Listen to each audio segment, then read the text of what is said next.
My cheating wife's friends physically attacked me after I filed for divorce. So I pressed charges. That sentence still sounds strange to say out loud, even now. 5 women, coordinated, waiting in my workplace parking lot like they'd scheduled it in their calendars. What they expected was that I'd panic, withdraw the filing, go back to being the husband who absorbed things quietly and kept the peace. What they got instead was me standing in that parking lot, phone to my ear, giving my address to a 911 dispatcher while Keisha stared at me like I'd grown a second head. The police report from that afternoon became the first document in a folder that eventually dismantled everything Dana had spent months building. Britt filmed the whole thing on her phone. She thought she was helping. It started on a Tuesday in October, the kind of evening that doesn't signal anything. I got home around 6:30, made myself a cup of coffee, and sat down with the shared tablet to look up the restaurant Dana had mentioned for her birthday. She'd texted the name that morning, said she'd heard good things, asked if I'd look at the menu. I pulled up the browser and the last tab open wasn't a restaurant. It was a hotel confirmation from the previous March. Ocean View Room, 2 guests. One of them was Dana's name. The other was listed as a second adult. No name, just the checkout time, and a total that had been charged to our joint visa. I set the coffee down. I remember being very careful about that. Like it mattered where exactly the mug landed. I didn't close the tab. I went to the kitchen, found a folder in the drawer where we kept renovation estimates and brought it back to the table, printed the confirmation, put it in the folder. Then I opened the bank statements. I'm a project coordinator at a logistics company. My entire job is documentation and pattern recognition. I don't say that to make myself sound impressive. I say it because what I found in those statements was not subtle once I was actually looking. Cash withdrawals, always between 180 and 250, every 3 to 4 weeks for 14 months. I wrote down the dates. I went back to Dana's calendar on the shared account. The withdrawals tracked with evenings she'd described as work dinners, girls' nights, book club. There is no book club. I had never questioned the book club. I sat at that table for about 40 minutes. Then I picked up my phone and called my sister Donna. Donna lives 20 minutes away and has the organizational instincts of someone who has spent years expecting to be surprised by bad news. I drove over with the folder. She made tea, spread everything on her kitchen table, and said nothing until she'd looked at each page. Then she said, "You need a lawyer before you need a conversation." That was the whole speech. She took the folder to her office printer and made copies of everything. The originals went back with me. The copies stayed in her file cabinet, which I noted without saying why it mattered. The attorney I found was Elaine Marsh, referred by a colleague who'd been through a divorce 2 years earlier and said Elaine was precise without being theatrical. I met with her that Friday. She asked me to bring whatever documentation I had. I brought the folder. She went through it methodically, the way I would have gone through a logistics audit, and then she told me 3 things. Do not move money. Do not make accusations before the filing is processed. Do not tell Dana the filing is coming.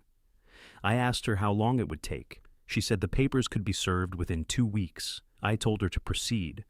Dana was served on a Wednesday morning at her office building. She called me twice before noon. I let both calls go to voicemail. I was in a project review meeting, and I genuinely could not leave, which was its own kind of strange, sitting across from a spreadsheet about freight routing, while my marriage was being legally ended 4 miles away, and my phone buzzed twice in my jacket pocket. She was home when I got there that evening.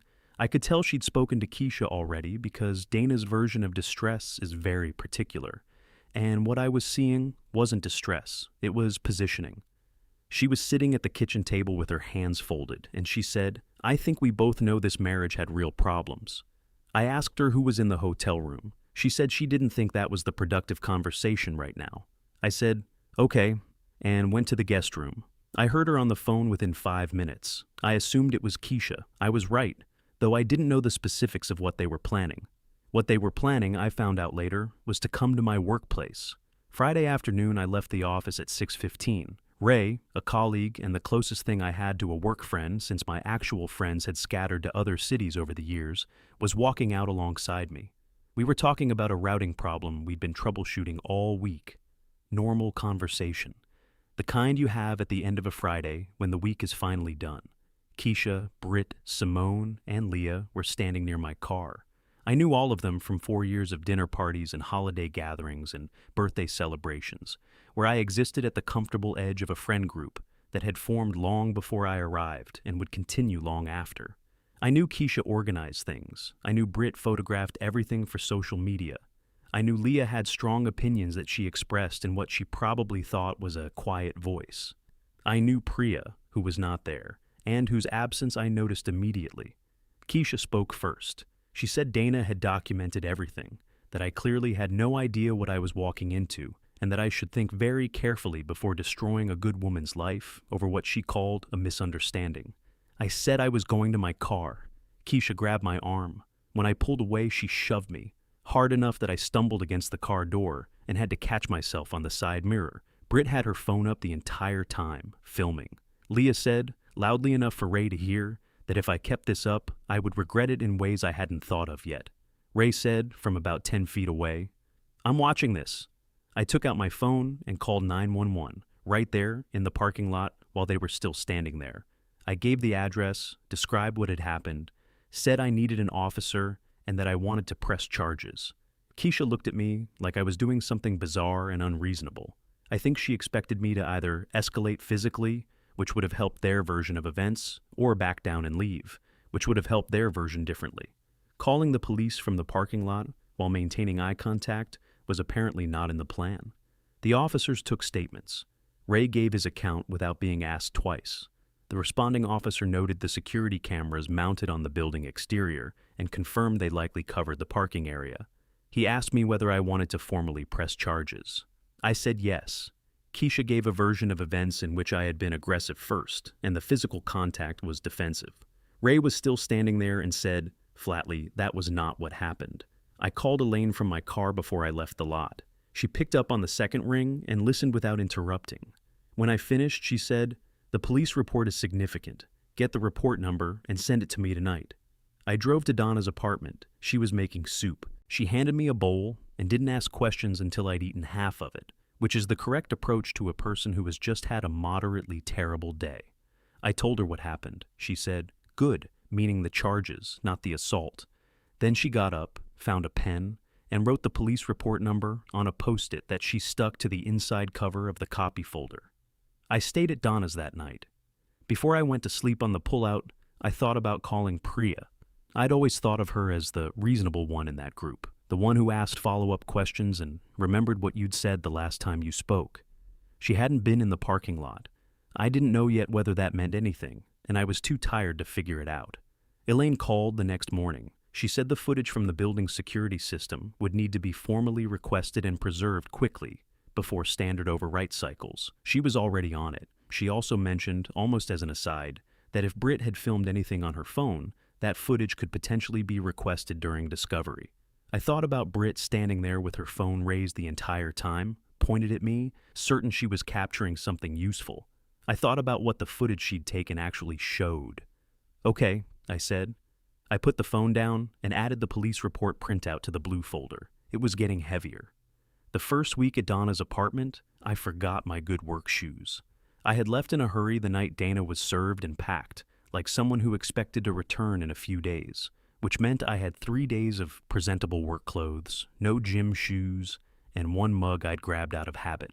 I bought a replacement pair of work shoes on my lunch break that Monday. $38, clearance rack. I noted the amount with the particular attention you pay to small expenses when you're suddenly calculating everything alone. Work continued normally, which was its own kind of disorienting. Ray didn't make a production of what he'd witnessed. He asked once the following Monday morning whether I was doing okay. I said I was managing. He nodded and we went back to a freight routing problem that had been aggravating us for 2 weeks. That was the conversation. I appreciated it more than I could have explained. 10 days after I'd filed the police report, Elaine called to tell me Keisha had been formally charged with misdemeanor assault and battery. Leah had been charged with making criminal threats.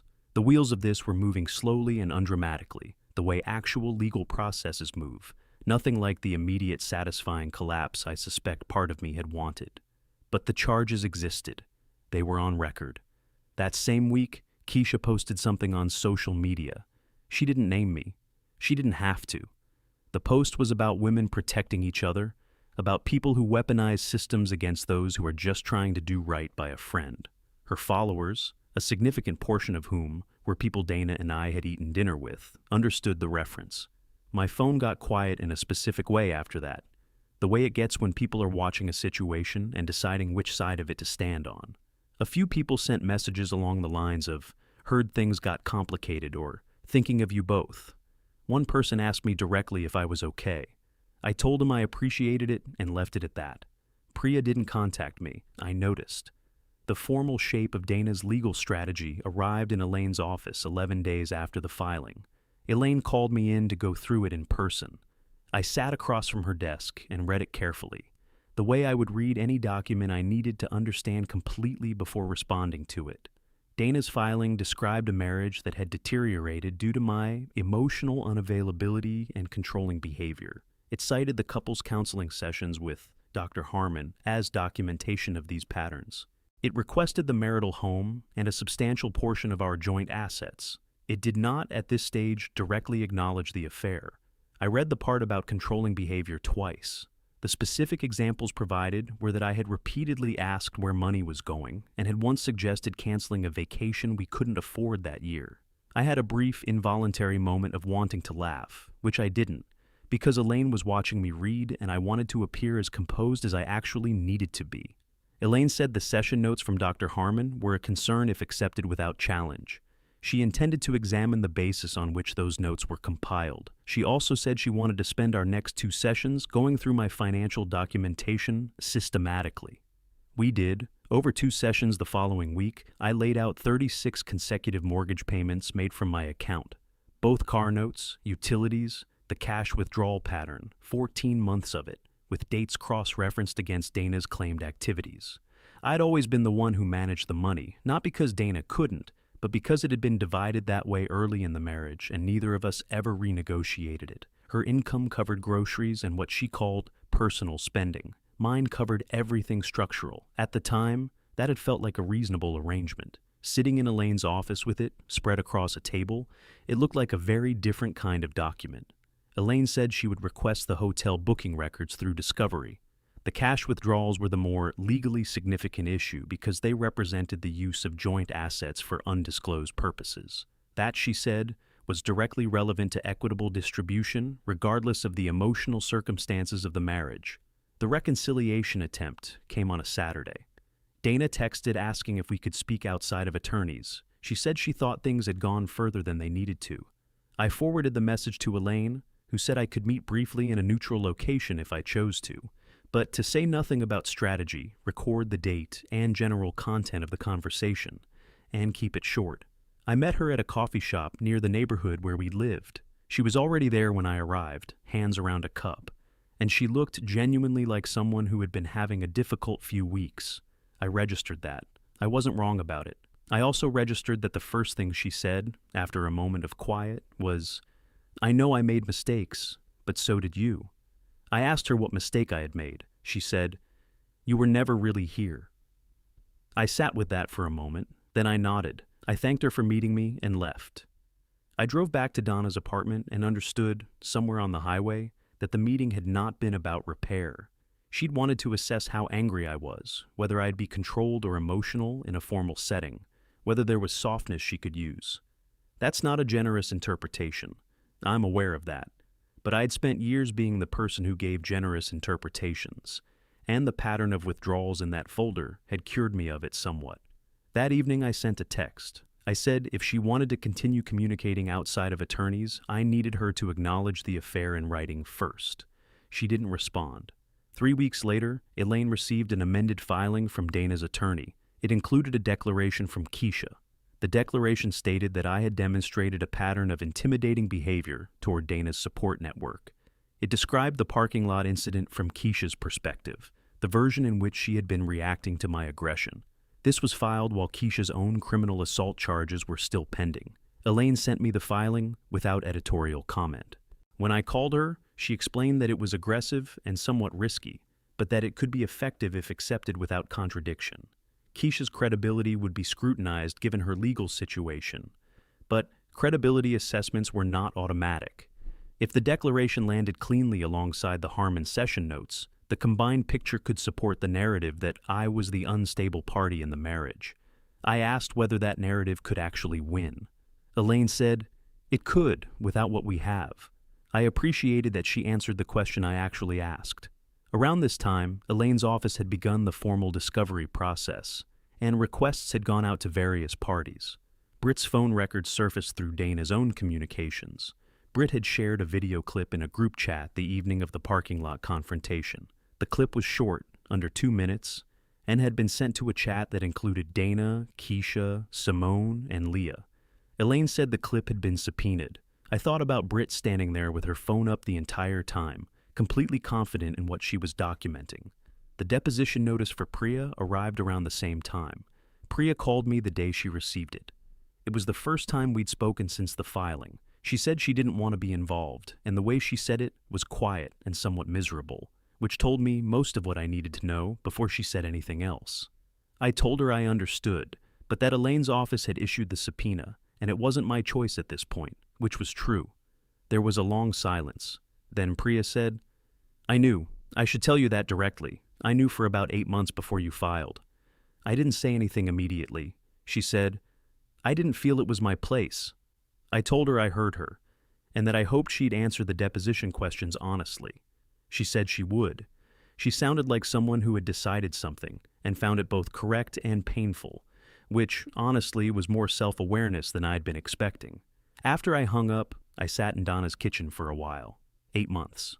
While I was in couples counseling being documented as emotionally unavailable, Priya had known. While I paid the mortgage and worked overtime and believed the book club was real, Priya had known. I'd always thought the only thing worse than being deceived by a spouse was finding out that the people around you watched it happen and said nothing. Now I knew that wasn't just a hypothetical. Dana's formal settlement demand arrived the following week. She wanted the house, her car, half my retirement accounts, spousal support based on the income differential between us. The demand was formatted with the confidence of someone who believes they are holding the stronger position. Elaine set it on the table between us and said, "This is where they think they are." I looked at the number attached to the spousal support request. Then I looked at the mortgage payment history in the folder beside it. "When's the hearing?" I said. Elaine told me. I drove back to Donna's apartment afterward and ate the soup she'd made because it was Tuesday, and she made soup on Tuesdays now, since I'd been there long enough that we had routines. My phone buzzed. It was Donna from the next room, asking if I'd eaten. I called back, "Getting it now?" She appeared in the doorway with a bowl already in her hand. "I could hear you thinking from the kitchen," she said. "It's loud." I took the bowl. Outside the window it was just a regular evening, cars in the street, someone's dog barking 2 floors down. Somewhere across the city, a short video clip existed on a subpoenaed phone, filmed by someone who had been certain it would help the other side. The building's security manager was a methodical man named Gerald, who wore a lanyard with 3 different key cards and kept his records in a system that retained footage for 45 days before overwriting. Elaine had contacted him within 48 hours of the assault. By the time discovery was fully underway, Gerald had provided a formal declaration confirming the footage was unedited, time-stamped, and covered the east parking area completely. He'd done this before, he said. Insurance claims, mostly. He treated it like any other documentation request, which is exactly what made his declaration credible. Elaine and I reviewed the footage together in her office. She pulled it up on her laptop, and we watched it without commentary. The timestamp was accurate to the minute. You could see Ray and me walking out of the building entrance mid-conversation. You could see the 4 of them positioned near my car, not passing through, not coincidentally present, positioned. You could see Keisha step forward. You could see the grab and the shove. You could see me stumble against the door. You could see Ray stop and say something. You could see me take out my phone. The whole sequence was 1 minute and 40 seconds. Then Elaine pulled up Britt's clip. Britt had filmed from a slightly different angle, closer, and her footage actually captured the moment of contact more clearly than the security camera had. She'd been holding the phone steady with both hands, the way someone does when they're committed to getting good documentation. The clip was sharp. Keisha's hand on my arm was unambiguous. The shove was unambiguous. Leah's voice was audible, and while the exact words required a transcript to confirm, the tone did not. Elaine closed the laptop. She said, "Britt thought she was capturing you behaving badly." "I know," I said. "She's an excellent cinematographer." That was the first time I'd laughed in about 6 weeks. It was short and slightly undignified, and Elaine pretended not to notice, which I appreciated. The deposition transcript from Priya arrived 3 days before the hearing. I read it at Donna's kitchen table on a Thursday evening, while Donna watched something in the other room and periodically called through the wall to ask if I wanted tea. I said no 3 times and then said yes on the 4th because she was clearly going to keep asking. Priya had answered every question directly. She confirmed she had known about the affair beginning approximately 14 months before my filing. She confirmed that Keisha had arranged cover explanations for Dana on multiple occasions, specific dates, specific claimed activities. She confirmed she had never told me. When asked why, she said she hadn't felt it was her place. She did not elaborate. She did not contradict herself anywhere in the transcript. She answered what was asked and stopped. I read her final answer 3 times, not looking for something different in it, just reading it. I folded the transcript, put it in the blue folder, and drank the tea Donna had brought in and set beside me without comment. Keisha's criminal case had its preliminary hearing the week before the divorce proceeding. Her attorney argued the physical contact was minimal and the threat had been mischaracterized. The judge reviewed the security footage and scheduled a formal hearing. Keisha did not receive an immediate conviction because that is not how the process works, and anyone who tells you otherwise is describing a different legal system. But the case moved forward. It was on record. It was scheduled. Dana's attorney received notice of this development. 4 days before the divorce hearing, he quietly withdrew Keisha's character declaration from the filing. No explanation given. Elaine noted the withdrawal in an email to me with the subject line, "Update." 1 word. I read it twice and then forwarded it to Donna with no message, and she replied with a single punctuation mark that conveyed the appropriate sentiment. The morning of the hearing, I wore the suit I'd bought for a colleague's wedding 2 years earlier. I drove myself. I was early enough to sit in Elaine's car in the parking structure for 8 minutes before we went in, during which time she reviewed the order of what she intended to present. And I looked at the concrete wall in front of the windshield and thought about nothing in particular, which was as close to calm as I was going to get. Dana was already in the hallway when we arrived. She was with her attorney, a careful-looking man named Perkins, who had the posture of someone accustomed to walking into rooms and being taken seriously. She looked at me briefly and then looked away. Not dramatically, just the way you look away from something you've decided not to engage with directly. We went in. Perkins opened on the strength he had, which was real. The marriage had documented problems. The counseling record established a pattern. Dana had built her daily life around the marital home for 4 years. The income differential was significant. He was competent. He presented it cleanly. If I had walked in without the folder, and without Elaine, and without Gerald's declaration, and without a subpoenaed video clip, filmed by someone who thought she was doing the opposite of what she was actually doing, it might have been enough. Elaine's response was not theatrical. She laid the financial records on the table and walked through them the way I would have walked through a logistics audit, methodically, specifically, with dates. 36 mortgage payments, the car notes, utilities, the cash withdrawal pattern, 14 months, with the corresponding calendar entries Dana had logged on our shared account. She noted the hotel confirmation, obtained through discovery, charged to the joint visa. Perkins objected that the affair was not legally relevant to asset division in this jurisdiction. Elaine said the affair itself was not her argument. The use of joint assets to fund undisclosed activity over 14 months was directly relevant to financial misconduct and equitable distribution. These were different claims. The distinction mattered. Then she introduced the police report, the security footage, Ray's written witness statement. She presented them not as proof of Dana's character, but as direct contradiction of the filing's central assertion, that I had demonstrated a pattern of threatening and controlling behavior within the marriage. She noted that Keisha's declaration making that claim had been withdrawn 4 days earlier by opposing counsel.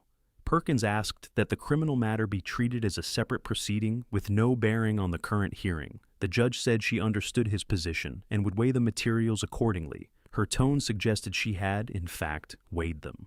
Then Elaine asked about Dr. Harmon. She asked specifically whether the record showed that Dr. Harmon had ever been informed of the ongoing affair during the sessions in which my behavioral patterns were being assessed and documented.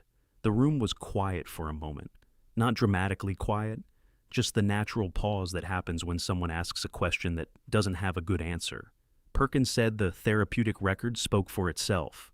Elaine said she agreed, and that what it spoke to was a clinical assessment conducted without access to relevant information that one party had chosen to withhold from the treating professional. She had a motion prepared challenging the admissibility and evidentiary weight of the session notes on those grounds. The judge reviewed Harmon's documentation. There was no disclosure of the affair recorded anywhere in his notes.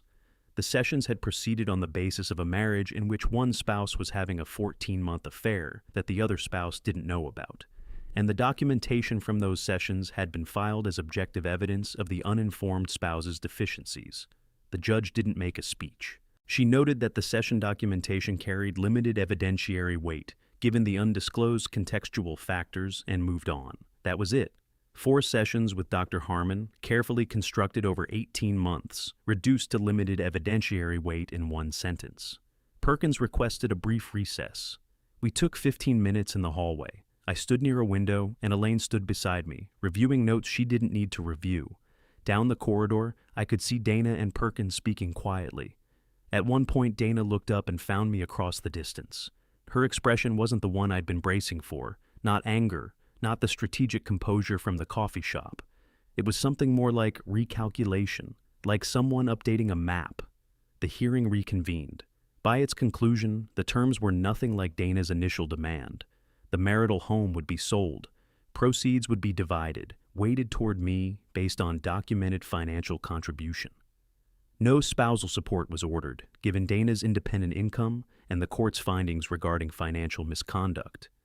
The retirement accounts were divided equitably, accounting for the contribution differential. It wasn't a punitive outcome. It was a proportionate one. The judge was clear that it reflected the documented record. Keisha's criminal hearing, 3 weeks later, ended with a plea agreement, misdemeanor assault, probation, a fine. The criminal record would remain. Leah completed a diversion program. The protective order against Keisha stayed in place for 12 months. Dana called me the evening after the settlement was signed. I almost didn't answer. I answered. She said, "I didn't think you'd actually do all of this." I said, "I know."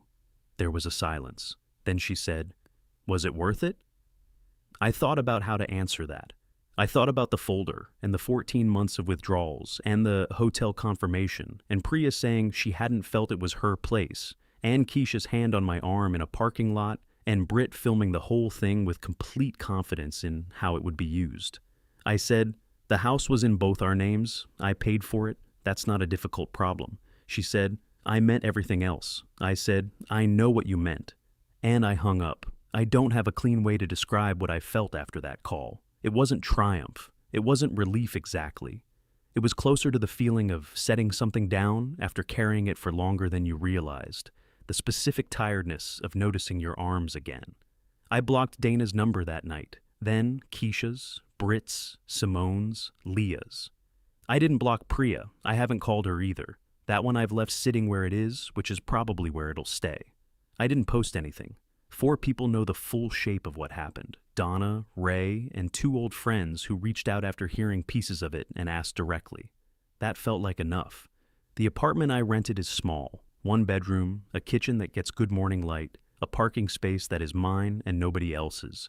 I bought a filing cabinet the first weekend I moved in, a small 2-drawer unit from a secondhand furniture place 4 blocks away. It was the first piece of furniture I chose for myself, for a space that was only mine, without consulting anyone or factoring in anyone else's preferences. On a Sunday, about 6 weeks after the hearing, I was organizing the last of my paperwork. I picked up the blue folder, the one I'd found in the kitchen drawer on an ordinary Tuesday evening, the renovation folder that had never held a renovation quote, only everything that came after. I put it in the top drawer of the cabinet, hotel confirmation on top, police report underneath, mortgage records behind that, Priya's deposition transcript at the back. I closed the drawer. Then I went to the kitchen and made coffee. The morning light came in the way it does, unremarkable and sufficient. I didn't think about the house or the hearing or any version of the conversation I might have had with Dana if things had gone differently. I made coffee and I drank it. Standing at the counter and outside the window, the street was doing its regular Sunday thing, unhurried and indifferent, the way the world is when it has no particular opinion about your life. That was enough.